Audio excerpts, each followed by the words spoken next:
Hi hello friends, మరో వీడియోతో మీ ముందుకైతే వచ్చేసాను. టుడే స్పెషల్ మునక్కాడల పులుసు. ఇదైతే హార్డ్గా కాదు, బెల్లం వేసి స్వీట్గా అనమాట. సో ఈ రెసిపీని మీరందరూ ట్రై చేసి ఎలా ఉందో నాకు కింద కామెంట్ రూపంలో తెలియజేయండి. అలాగే మన ఛానల్ని కొత్తగా చూస్తున్నట్లయితే సబ్స్క్రైబ్ చేసుకోండి. ఇంకా వీడియోలోకి వెళ్ళిపోదాం, వచ్చేయండి. ఇదైతే స్పెషల్ అనమాట. సో లేత ములక్కాడలు ఇవన్నీ 10 రూపాయలకి వచ్చాయన్నమాట. వీటిని అయితే మనం ఫ్రెష్గా చిట్కా అనుకోండి, ఇంకేదైనా కావచ్చు.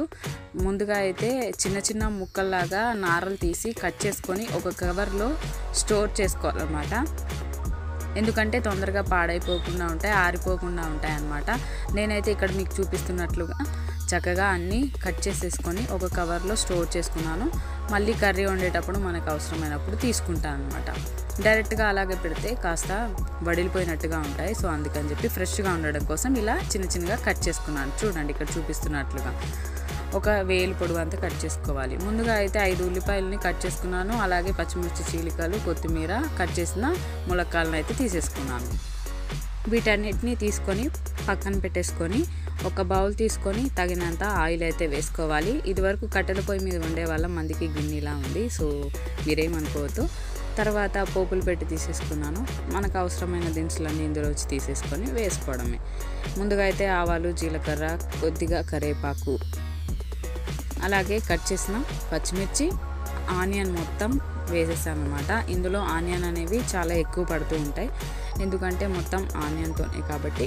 కాస్త పెద్దుల్లిపాయలు 5 అయితే తీసుకున్నాను నేను. చిన్న చిన్న ముక్కలుగా ఇలా కట్ చేసేసుకున్నాను అనమాట. ఫైనల్గా ఇదంతా ఆయిల్లో చక్కగా వేయించుకోవాలి. ఇది కాస్త మగ్గిన తర్వాత దీంట్లోనే మనం ములక్కాడలు కూడా వేసుకొని మగ్గించుకోవాలి. ఎందుకంటే ములక్కాడలు తొందరగా ఉడకవు కాబట్టి ఉల్లిపాయతో పాటే వీటిని కూడా ఉడికించుకోవాలన్నమాట. సో కొద్దిగా మూత పెట్టుకొని అయితే మనం దీన్ని ఉడికించుకోవాలి. ఇప్పుడు మళ్ళీ ఒకసారి ఉడికిందో లేదో గమనించి దాంట్లో మనం ఇప్పుడైతే ఫైనల్గా కాస్త పసుపు, అలాగే రుచికి సరిపడినంత ఉప్పు కూడా వేసుకొని మరి కాసేపు ఇదంతా కలిపేసుకొని మూత పెట్టుకొని మగ్గించుకోవాలి. ఇలా కొంచెం ఎక్కువసేపే ఉడుకుతుంది, ఎందుకంటే ములక్కాడలు కూడా అందులో మగ్గాలి కదా. ఇక్కడ చూస్తున్నారు కదా, కుత ఉడుకుతుంది ఈ టైప్లో. అలాగే ఉల్లిపాయలు కూడా కాస్త బ్రౌనిష్ కలర్ వచ్చేంత వరకు కూడా మనం ఉడికించుకోవాలి. అలాగే మనం ఉల్లిపాయలతో పాటు ములక్కాడలు కూడా ఉడికించుకోవడం వల్ల అందులోకి రసం అంతా ఇంకి టేస్టీగా కూడా ఉంటుంది. ఇప్పుడు కాస్త మగ్గింది కదా, ఇందులో అయితే రుచికి సరిపడినంత కారం అయితే వేసుకొని అటు ఇటు కలుపుకొని కాస్త మగ్గనించుకోవాలి. ములక్కాయలు లేతగా ఉండడం వల్ల దీంతో పాటే తొందరగానే ఉడికిపోయింది. అదే ముదిరి అయితే కొంచెం టైం పట్టేది.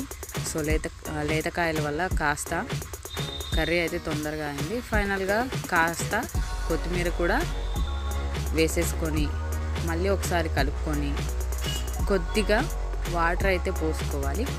ఎందుకంటే మనం లాస్ట్లో బెల్లం కూడా ఇందులో యాడ్ చేసేసుకోవాలి కదా, అందుకని చెప్పి కొద్దిగా గట్టిగా ఉంటుందనే ఉద్దేశంతో కొద్దిగా అయితే వాటర్ పోసుకోవాలి. ఫైనల్గా తరిగిన బెల్లం కూడా వేసుకోవాలన్నమాట. బెల్లం అనగానే స్వీట్గా ఉంటుంది అని అనుకుంటారు. మీరు ఒక్కసారి నిజంగా ట్రై చేస్తే లైఫ్లో మర్చిపోరన్నమాట. అంత బాగుంటుంది, టేస్టీగా కూడా ఉంటుంది. కొంచెం రసం ఉంది కాబట్టి మూత పెట్టుకొని అయితే ఉడికించుకుంటున్నాను. సో ఫైనల్గా ఇలా మొత్తం బాయిల్ అవుతున్నట్టుగా ఉంది కదా, ఇదంతా దగ్గరికి వచ్చేంత వరకు కూడా ఉడికించుకోవాలి. ఇలా చక్కగా ఉడికించుకోవడం వల్ల ములక్కాడకి ఉప్పు, కారం అన్నీ కూడా చాలా బాగా పడుతుందన్నమాట. సో అందుకని చెప్పి ఇలా దగ్గరకు వచ్చేంత వరకు మనమైతే ఉడికించుకుంటున్నాం. ఫైనల్గా ఇలా దగ్గరికి వచ్చాక స్టవ్ ఆఫ్ చేసేసుకొని ఇంకా దాన్ని అయితే మనకి సర్వింగ్ బౌల్లో తీసేసుకొని సర్వ్ చేసుకోవడమే. ములక్కాడల పులుసు బెల్లం వేసి రెడీ అయిపోయింది. ఇదైతే చాలా టేస్టీగా ఉంటుంది. సో మీరు కూడా తప్పకుండా ట్రై చేసి నాకు కామెంట్ రూపంలో తెలియజేయండి. అలాగే వీడియో నచ్చితే లైక్ చేయండి, షేర్ చేయండి, కామెంట్ చేయడం మాత్రం మర్చిపోవద్దు.